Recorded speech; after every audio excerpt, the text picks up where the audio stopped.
Welcome. In this quick tutorial we are going to show you how to download draft videos on TikTok.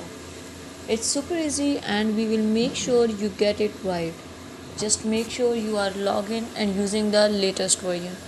Make sure to watch the complete video and follow each step carefully to avoid forgetting anything and making mistakes. First of all, you have to click on the TikTok app. The app will appear in front of you.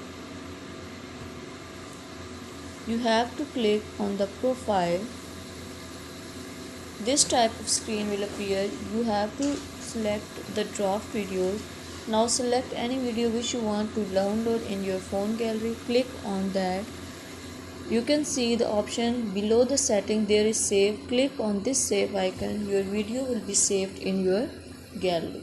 That was the whole procedure, that how to download or save draft video on your gallery from TikTok. Thank you so much. Please consider showing your support by commenting, liking, sharing, and subscribing to our channel for more valuable content in the future.